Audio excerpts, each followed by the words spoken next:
اس کے بعد کی 3 آیتوں میں اللہ تبارک و تعالی نے منافقین کی ایک اور خرابی کا بیان فرمایا ہے، اور اس خرابی کی تشریح 2 مختلف طریقوں سے کی جا سکتی ہے۔ خرابی تو یہ بیان فرمائی ہے کہ جب ان سے یہ کہا جاتا ہے کہ تم زمین میں فساد نہ مچاؤ، تو بجائے اس کے کہ وہ اپنے فساد کا اعتراف کر کے فساد سے باز آئیں، وہ یہ کہتے ہیں کہ ہم تو فساد نہیں کر رہے بلکہ اصلاح کرنے والے ہیں، حالانکہ حقیقت میں وہ فساد پھیلانے والے ہیں۔ اور دوسری صفت یہ بیان فرمائی ہے کہ جب ان سے یہ کہا جاتا ہے کہ تم اسی طرح ایمان لاؤ جیسے کہ اور لوگ ایمان لائے ہیں، یعنی صحابہ کرام رضی اللہ تعالیٰ عنہ اجمعین جو سچے دل سے ایمان لائے تھے، ان کے ایمان کی طرح تمہارا ایمان ہونا چاہیے، تو بجائے اس کے کہ وہ اس بات کے اوپر اپنی ندامت کا اظہار کریں کہ ان کا ایمان ان جیسا نہیں ہے، الٹا وہ ایمان لانے والوں پر طعنے دیتے ہیں اور کہتے ہیں کہ کیا ہم اس طرح ایمان لے آئیں جیسے کہ بیوقوف لوگ ایمان لائے تھے۔ ان کے بارے میں اللہ تعالیٰ نے فرمایا کہ حقیقت میں بیوقوف تو وہ خود ہیں، لیکن ان کو اپنی بیوقوفی کا احساس نہیں ہو رہا۔ سوال یہاں پر یہ پیدا ہوتا ہے کہ منافق تو کہتے ہی اس کو ہیں جو حقیقت میں تو ایمان نہیں لایا، لیکن زبان سے دوسروں کے سامنے اپنے آپ کو مسلمان کہتا ہے اور زبان سے اس ایمان لانے کا اقرار کرتا ہے۔ جب وہ زبان سے ایمان لانے کا اقرار کرتا ہے، لہذا اس کے منافق ہونے کا تو کسی دوسرے کو علم نہیں ہو سکتا جب تک کہ اللہ تبارک و تعالی ہی اپنے فضل و کرم سے کسی کو باخبر کریں، جیسا کہ رسول اللہ صلی اللہ علیہ وسلم کو اللہ تعالیٰ نے متعدد مواقع پر منافقین کے بارے میں خبر عطا فرمائی۔ لیکن عام حالات میں جو مسلمانوں کے سامنے تو وہ مسلمان ہی سمجھے جاتے تھے، مسلمانوں ہی کی طرح رہتے تھے، مسلمانوں ہی کی طرح باتیں کرتے تھے۔ تو سوال یہ پیدا ہوتا ہے کہ یہ جو قرآن کریم نے فرمایا کہ ان سے کہا جاتا ہے کہ تم فساد نہ مچاؤ، تو ہم اس کے جواب میں وہ کہتے ہیں کہ ہم فساد کی بجائے ہم تو اصلاح کرنے والے ہیں۔ تو یہ کیسے مسلمانوں نے ان کو یہ کہا کہ تم فساد نہ مچاؤ، جبکہ مسلمان تو بظاہر ان کو مسلمان ہی سمجھ رہے تھے، منافق نہیں سمجھ رہے تھے۔ تو اس کا ایک جواب تو یہ ہے کہ اگرچہ وہ ظاہری اعتبار سے مسلمان ہی سمجھے جاتے تھے، لیکن دوسرے جو سچے مسلمان تھے وہ ان کو مسلمان سمجھنے کے باوجود بعض اوقات ان کی کچھ حرکتوں پر تنبیہ کرتے ہوئے یہ کہتے تھے کہ بھئی یہ فساد کی باتیں ہیں، یہ فساد کی باتیں نہ کرو۔ مثلا یہ کہ انہوں نے اگر کسی کی بات ایک جگہ سے دوسری جگہ پہنچا دی، لگا دی، تو دوسرے مسلمان جو پکے اور سچے مسلمان تھے وہ اگرچہ ان کو مسلمان ہی سمجھتے تھے، لیکن ساتھ میں انہوں نے یہ سمجھا کہ یہ مسلمان ہونے کے باوجود ایک غلط طرز عمل پر کاربند ہے اور ان سے فساد میں پھیلے گا، لہذا وہ ان سے کہتے تھے کہ تم فساد نہ مچاؤ۔ تو جواب میں وہ بجائے اس کے کہ اپنی غلطی کا اعتراف کریں جیسے ایک سچے مومن کی شان ہوتی ہے، اس کے بجائے وہ اس کی اپنا دفاع کرتے ہوئے یہ کہتے تھے کہ ہم یہ فساد نہیں مچا رہے بلکہ اصلاح کر رہے ہیں۔ اور اگلی آیت میں جو فرمایا کہ جب ان سے یہ کہا جاتا ہے کہ دوسرے لوگوں کی طرح ایمان لاؤ، تو وہ کہتے ہیں کہ ہم بیوقوفوں کی طرح ایمان نہیں لاتے، یعنی وہ ایمان لانے والوں کو، سچے مومنوں کو بیوقوف قرار دیتے ہیں۔ تو یہاں پھر وہی سوال پیدا ہوتا ہے کہ اگر وہ منافق تھے تو منافق ہونے کی وجہ سے انہوں نے اپنے آپ کو تو مسلمان ظاہر کیا ہوا تھا اور وہ چاہتے یہی تھے کہ دوسرے لوگ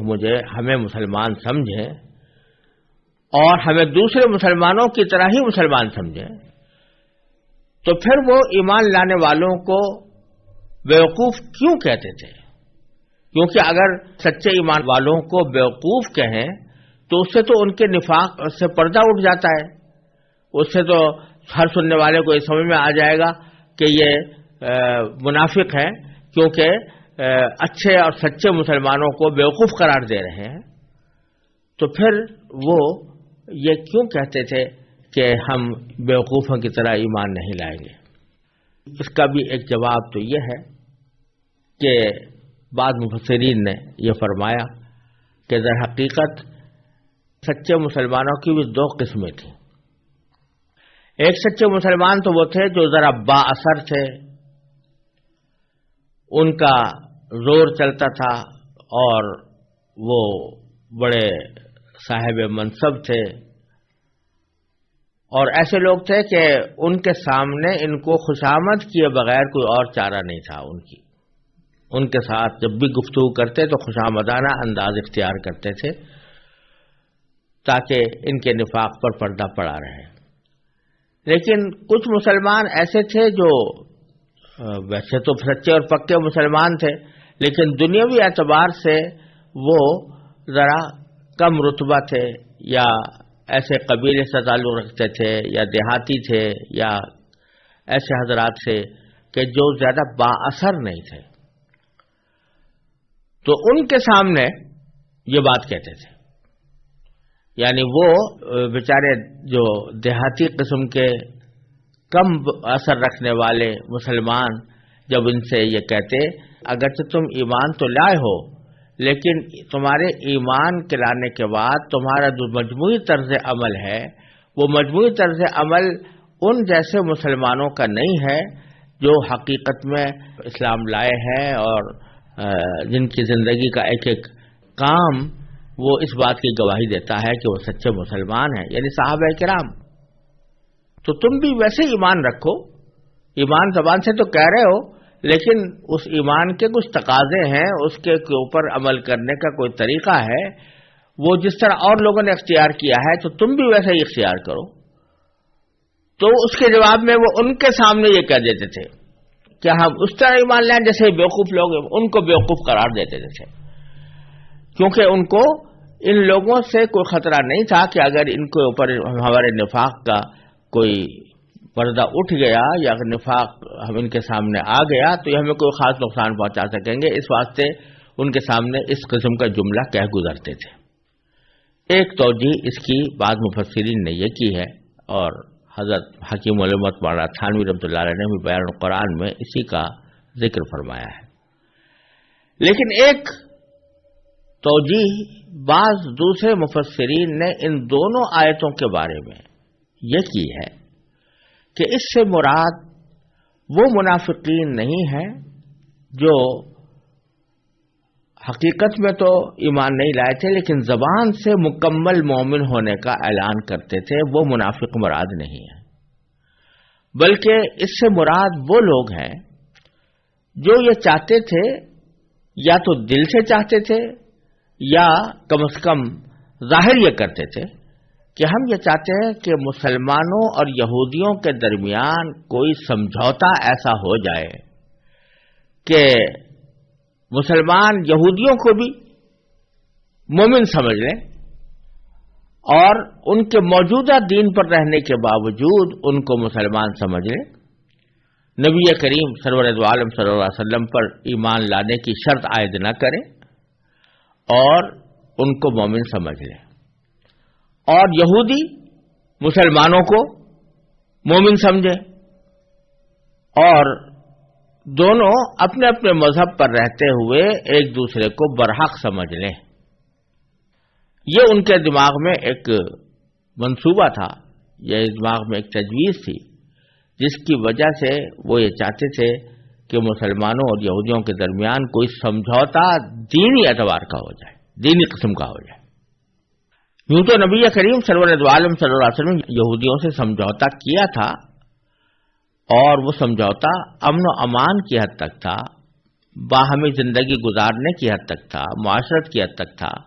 یعنی مدینہ منورہ کی ریاست میں ان کو بھی پرامن طریقے پر رہنے کی اجازت ہوگی، ان کے ساتھ کس طرح کے معاملات کیے جائیں گے، یہ وعدہ تو تھا، لیکن بعض یہودی یہ چاہتے تھے کہ رسول کریم سرورت عالم صلی اللہ علیہ وسلم کے ساتھ اس طرح کا معاہدہ ہو جائے کہ وہ ہمارے دین کو بھی باطل قرار نہ دیں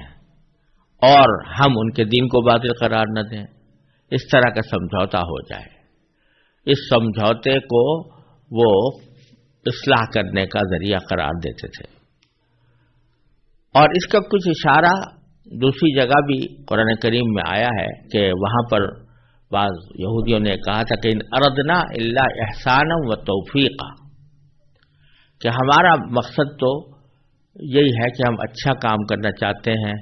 اور ہم آہنگی پیدا کرنا چاہتے ہیں۔ تو یہاں پر ان حضرات کے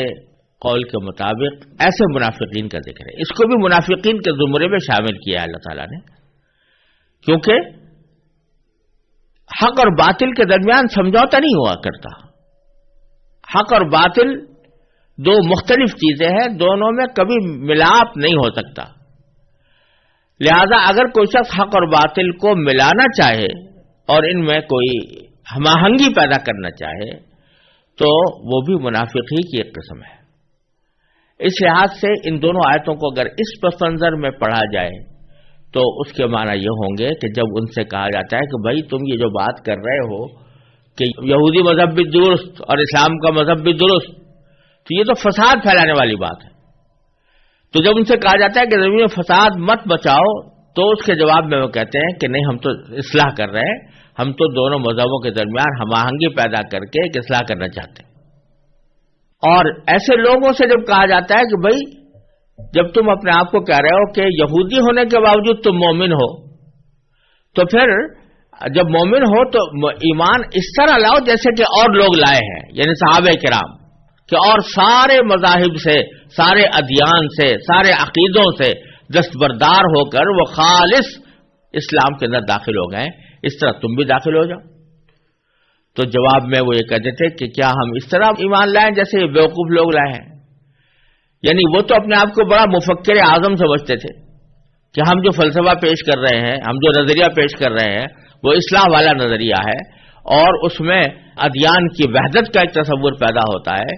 تو وہ اعلیٰ درجے کا معاملہ ہے۔ اور یہ لوگ جو ہے انہوں نے اپنے آپ کو محدود کر لیا ہے صرف اسلام کی حقانیت کے اندر، کیا ہم اس طرح ایمان لائیں جیسے کہ یہ بیوقوف ایمان لائے ہیں؟ یہ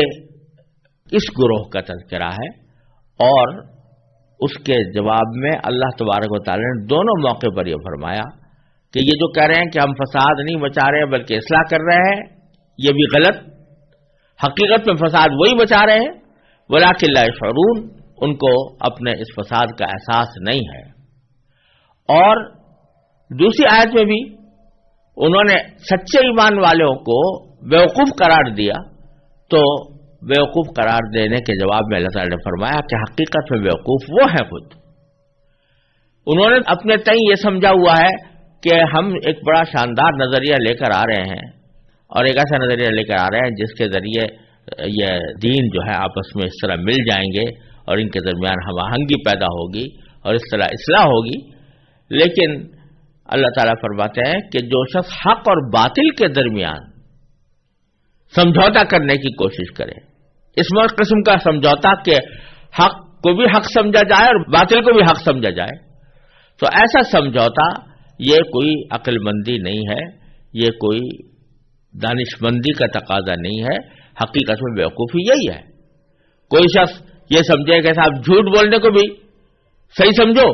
اور سچ بولنے کو بھی صحیح سمجھو، کوئی شخص یہ کہے کہ صاحب ظلم کرنے کو بھی صحیح سمجھو اور مظلوم بننے کو بھی صحیح سمجھو، تو یہ حق اور باطل کا اس طرح کا ملاپ جو ہے یہ اصلاح نہیں کہے گا، حقیقت میں یہ فساد ہے۔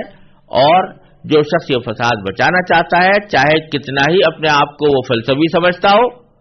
یا اپنے آپ کو مفکر سمجھتا ہو یا مصلح سمجھتا ہو، حقیقت میں وہ بیوقوف ہے۔ الا انہم هم السفہاء ولکن لا یعلمون، وہ ہیں بیوقوف لیکن ہم کو صحیح بات کا علم نہیں ہے۔